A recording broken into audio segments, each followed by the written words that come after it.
Hello friends, welcome to free crypto learning channel. இன்றைக்கி இந்த வீடியோவில் எதை பற்றி பார்க்க போனால் ஏஎஸ்எட் காயினர் மைனிங் பற்றி தான் பார்க்க போகிறோம். இதுக்கு முன்னாடி ஐஸ் மைனிங்கை பற்றி ஒரு சின்ன ஷார்ட்டாக சொல்லிடுறேன். இப்போ ஒரு ஐஸ் மைனிங் வந்து சமீபத்தில் வித்ட்ரால் கொடுத்தாங்க. இதில் ஜாயின் பண்ணாங்க, எல்லாமே நல்ல ஒரு இன்கம் எடுத்தாங்க. அதேபோல் இதுலேயும் மைன் பண்ணிட்டாங்க, நல்ல ஒரு இன்கம் கிடைக்கும். அந்த டயத்தில் நான் ஜாயின் பண்ணி வித்ட்ரால் எடுக்கணும், அது முடியாது. ஏன்னா குறிப்பிட்ட பர்சன்டேஜ் தான் அவங்க ரிலீஸ் பண்ணுவாங்க. அப்புறம் கேஒய்சி கம்ப்ளீட் பண்ணும்போது தான் ப்ராப்ளம் வரும். அதனால் இனிஷியல் ஸ்டேஜ்லேயே ஜாயின் பண்ணுங்கள். எதுக்கு இனிஷியல் ஸ்டேஜ்லேயே நீங்கள் ஜாயின் பண்ணணும்னு சொல்கிறேன்னா, அப்போ தான் நம்மளுக்கு வந்து ஒரு டோக்கன் வந்து அதிகமாக கிடைக்கும்.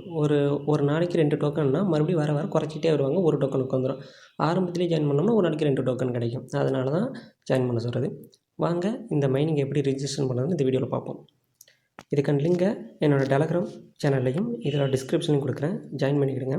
இந்த லிங்கை காப்பி பண்ணிவிட்டு ப்ரௌசரில் படுத்த பிறகு கீழே பார்த்தீங்கன்னா கூகுள் ப்ளேன்னு இருக்கும், அதை கிளிக் பண்ணி டவுன்லோட் பண்ணுங்கள். ஒரு 33 MB வரும், அதை இன்ஸ்டால் கொடுத்துருங்க. இன்ஸ்டால் கொடுத்தது பிறகு ஓப்பன் கேட்கும், ஓப்பனுங்கிற ஆப்ஷனை கிளிக் பண்ணுங்கள். ஓப்பன் கொடுத்தது பண்ணால் நெக்ஸ்ட்னு ஆப்ஷன் இருக்கும், அதை கிளிக் பண்ணிவிட்டு லெட் ஸ்டார்ட்னு அதையும் கிளிக் பண்ணுங்கள். அதுக்கு பிறகு கீழே பார்த்தீங்கன்னா மெயில் ஐடி பாஸ்வேர்டு இருக்கும், அதை கொடுக்காதீங்க. லாகின் பண்ணக்கூடாது, ரிஜிஸ்ட்ரேஷன் பண்ணணும். அந்த ரிஜிஸ்டருங்கிற ஆப்ஷனை கிளிக் பண்ணுங்கள். அதை கிளிக் பண்ணிங்கன்னா உங்களுக்கு இப்படி தான் mail ID password reenter password இருக்கும், எல்லாமே க்ரியேட் பண்ண சொல்லும். உங்களுக்கு ஏர்ட்ராப் அல்லது மைனிங் ஆப்பாக தனியாக ஒரு மெயில் ஐடி க்ரியேட் பண்ணிக்கிடுங்க, அதை போட்டு பயன்படுத்திக்கிடுங்க. பர்சனல் மெயில் ஐடி கொடுக்க வேண்டாம்.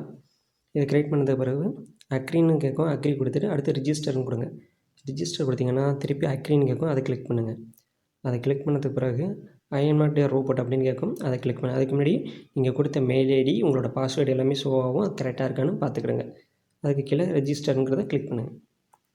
கிளிக் பண்ணிங்கன்னா வெரிஃபிகேஷன் கேட்கும். எனக்கு வந்து டிராஃபிக் லைட்டுன்னு கேட்கும், உங்களுக்கு வேறு மாதிரி எதுனாலும் கேட்கலாம். அதை சூஸ் பண்ணிவிட்டு வெரிஃபை கொடுங்க. வெரிஃபை கொடுத்தீங்கன்னா நீங்கள் கொடுத்த மெயில் ஐடிக்கு 6 டிஜிட்டல் நம்பர் வரும். அங்கே உங்களோட மெயில் ஐடி போய் செக் பண்ணுங்கள். செக் பண்ணிவிட்டு அதை காப்பி பண்ண முடியாது. நீங்கள் பார்த்துட்டு வந்து மேனுவலாக தான் டைப் பண்ணணும். இதேமாரி உங்களோட மெயில் பாக்ஸுக்கு உங்களோட கோடு வந்திருக்கும், அந்த கோடை பார்த்துட்டு வந்துட்டு இங்கே மேனுவலாக டைப் பண்ணுங்கள். டைப் பண்ணிட்டு வெரிஃபை கிளிக் பண்ணுங்கள். கிளிக் பண்ணிட்டீங்கன்னா உங்களோட வெரிஃபிகேஷன் சக்ஸஸ்ஃபுல் ஆகிடும். அதுக்கடுத்து க்ளோஸ் கொடுங்க.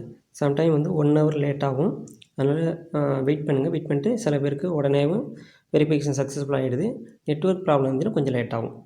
அடுத்து க்ளோஸ் கொடுங்க. அதை க்ளோஸ் பண்ணது பிறகு உங்களோட personal name, user name. Personal நேம்ங்கிறது உங்களோட ஐடி கார்டில் எப்படி இருக்கோ அதுபோல் உங்கள் நேம் அங்கே கொடுங்க, யூசர் நேம் கொடுங்க. ரெஃபர் கோடுங்கிறது என்னோடய கோடை கொடுத்துக்கிடுங்க. இந்த ரெஃபர் கோடு கொடுத்தீங்கன்னா உங்களுக்கு காயின் கொஞ்சம் ஆட் ஆகும், எப்படி சொல்கிறது, சேர்த்து கொஞ்சம் ஆட் ஆகும். அடுத்து கண்டினியூ கொடுங்க. கண்டினியூ கொடுத்தது பிறகு ரைட் கார்னரில் ஒரு இசட் மாரி சிம்பிள் இருக்குது பாருங்கள், அதை கிளிக் பண்ணிங்கன்னா இது போல் உங்களுக்கு மைனிங் ஸ்டார்ட் ஆகிடும். ஒரு ஒயிட் கலர் லேயர் ஓப்பன் ஆகிட்டா அதுபோல் ஆகிடும். அடுத்து நெக்ஸ்ட்டு 24 hours ஒன்ஸ் வந்து ஸ்டார்ட் பண்ணிட்டா போதும், மைனிங் ஸ்டார்ட் ஆகிடும். இதுக்கு அடுத்து பார்த்துக்கிட்டிங்கன்னா இதோட ஃபார்முலா கொடுத்துருக்காங்க, எப்படி நம்மளுக்கு டோக்கன் ஆட் ஆகுது அப்படிங்கிறதுக்கு இதை பார்த்துக்கிடுங்க. இந்த ஏஎஸ்எட் காயினர் மைனிங்கோட லிங்கை நம்ம டெலகிராம் சேனலில் போஸ்ட் பண்ணியிருக்கோம். இதை எப்படின்னா ஸ்க்ரீன்ஷாட் மூலமே நம்ம எக்ஸ்பிளைன் பண்ணிடுறோம், எல்லாத்தையுமே ஸ்டெப் பை ஸ்டெப்பாக. ஏன்னா லாங்குவேஜ் ப்ராப்ளமும் சில பேருக்கு இருக்குது, அதனால் நம்ம தமிழில் சொல்கிறதுலாம் புரியாதுங்கிறதுனால தான் ஸ்க்ரீன்ஷாட்டை போட்டு நம்ம தெளிவாகவே சொல்லிடுறோம். வீடியோ மேக் பண்ணி போகிறது கொஞ்சம் லேட் ஆகிடுது டைம் இல்லாததுனால. ஆனால் இதோட ஃபுல் அப்டேட் எல்லாமே நம்ம டெலகிராம் சேனல் உடனுக்குடன் போட்டுடுறோம். ஏன்னா எல்லாத்துக்குமே வீடியோ எடிட் பண்ணி போட்டாலும் நமக்கு டைம் கிடைக்கிறதில்ல, அதனால தான் வீடியோ மேக் பண்ணி போகிறது கொஞ்சம் லேட் ஆகிடுது. இந்த வீடியோ பிடித்திருந்தால் லைக் பண்ணுங்கள், ஷேர் பண்ணுங்கள். அப்புறம் நம்ம யூடியூப் சேனலையும் ஜாயின் பண்ணிக்கிடுங்க. அடுத்த ஒரு நல்ல வீடியோவில் சந்திப்போம்.